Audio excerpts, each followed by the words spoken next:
day one of me vlogging until I can quit my W-2 job. So I'm going to be a filmmaker. I've done many things in my past, and I'm trying to figure out what do I want to go all in with. I had two pivotal career moments where I felt like this is it, this is all I'm going to do. But then life happens.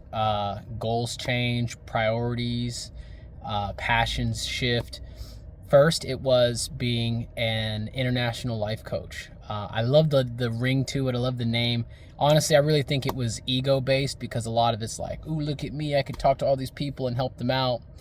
I absolutely loved what I did. I worked with the RTT community, RTC community, Rapid Transformational Coaching, Rapid Transformational Therapy. Had some amazing clients, did some wonderful sessions, had some bad sessions too, not gonna lie.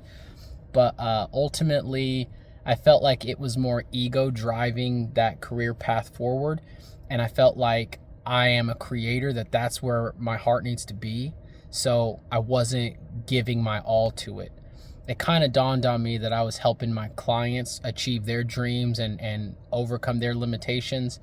But me, myself, I was there being the conductor of them. And I think I'm a very creative person. So I thought, I need to be the one to do something and to make something.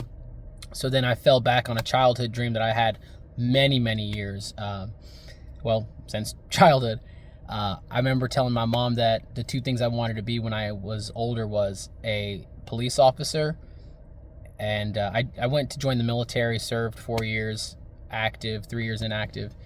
And then I decided that satiates that like police officer militant structure of my life, so I didn't want to go back to that. But the other thing that I told my mom that I wanted to be when I grew up was a children's storybook author. And I wrote some, funny little stories as I was a kid with my best friend Andrew. Shout out to Andrew Barry. And we'd make stories together and we'd laugh, and it was such a great time. But as an adult, I didn't really think about it until Amazon self-publishing started really to take off. I entertained the idea that I could do that. I was already telling my children bedtime stories. We had Drew the Dreamwalker, Glip Glop the Alien. There's one about an art thief. I forgot what his name was. But I would just come up with these stories on the fly. So I thought, boom, let me just do this in real life.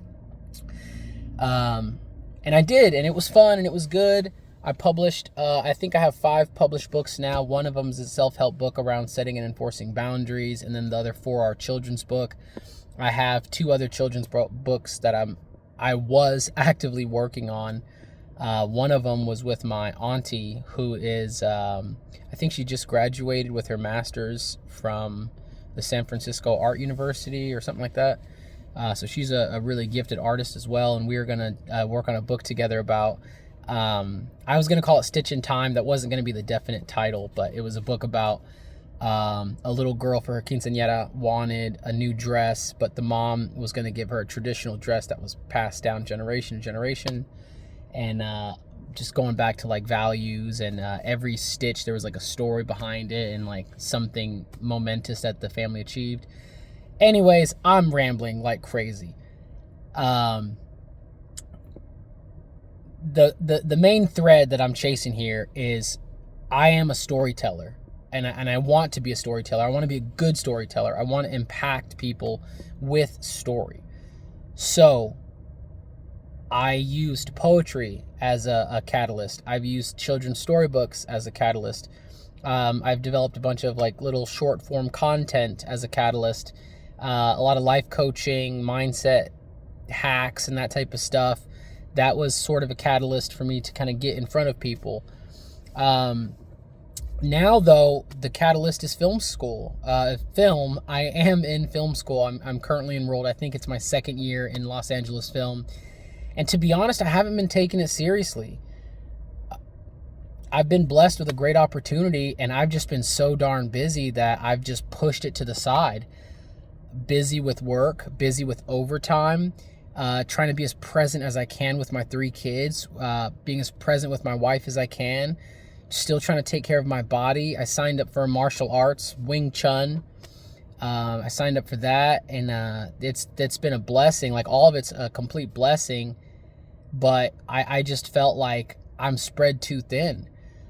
I'm getting to a part in my life where I'm just fed up with being half invested in things. Like, I want to go all in on something.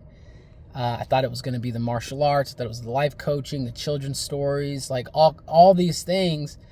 And I just fell off of all of them.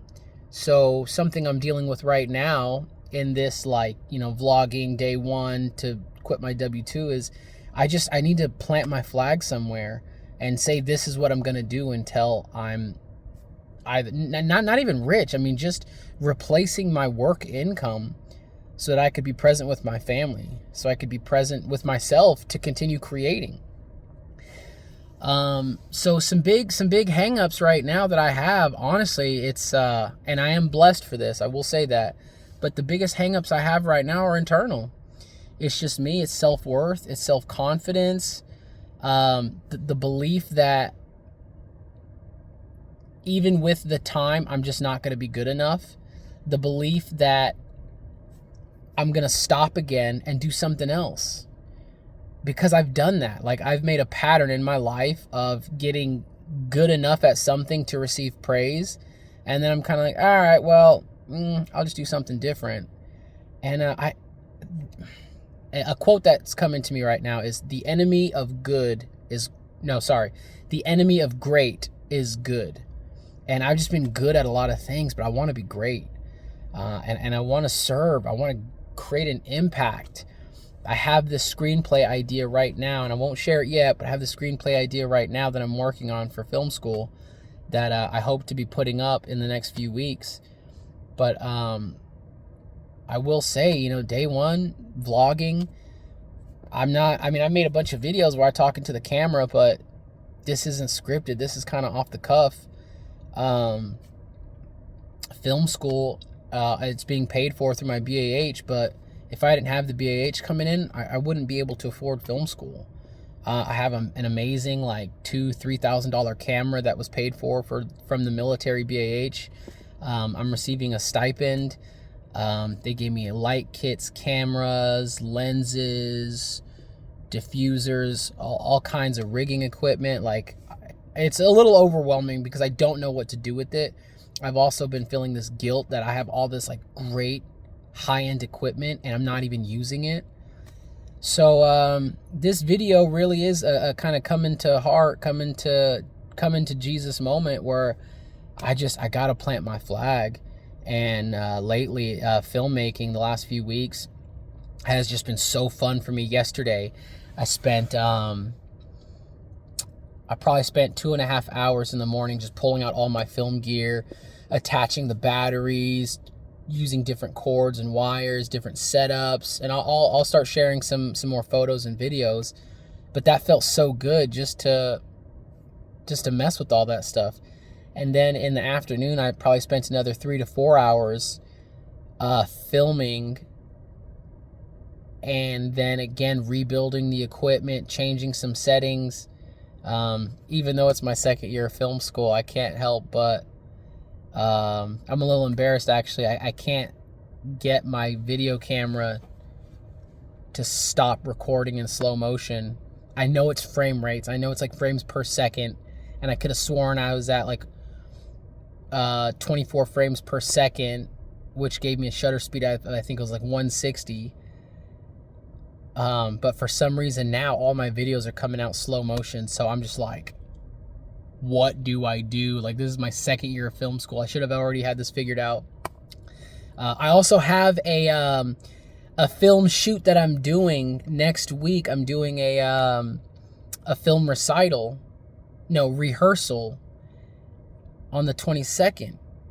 So I really need to figure out why all my content is coming out slow motion. I formatted my SD. Anyways, I'm kind of rambling again. I say all this to share with you that there's so much to learn. There's so much to do. I am overwhelmed. I do feel a little bit of fear that I'm just not going to be able to commit to it. Right now, I'm in my work truck. And I just got done watching a 45-minute video on how to vlog, and this too feels very not authentic, not real. So I'm a little hesitant, but they said start recording, and what came to my mind was like all the doubts and fears that I have, and I know other people are gonna feel that too. Something about, the whole life coaching and hypnotherapy that I was a part of was you take action anyway. You understand where your limitations lie. You understand fear is serving a purpose for you. It's actually helping you out. So if you have fear, it's trying to help you. So you just flip it and you think, oh wow, like that fear right there, it's trying to help me become great. So I just need to tackle that fear. So that's kind of what this video is about. I'm kind of running out of some things to say, but today's day one. I will post every single day until I am able to quit my W-2. I do have some parameters before I quit on like goals that I need to meet, and maybe in the future, if I'm bold enough, I'll share them. But obviously I still am a husband. I still am a provider for my family. So as much as I want to chase my dreams, I will always take care of my family first. I'm just hoping that I could marry these two, passion and profits, and make something out of it. So I'd love to hear your thoughts. If you're bold enough, go on this journey with me. You do something every single day until you're able to quit your W-2, or just do something that you love every single day and then document it, record it. Feel free to like and subscribe, and I guess I'll see you tomorrow.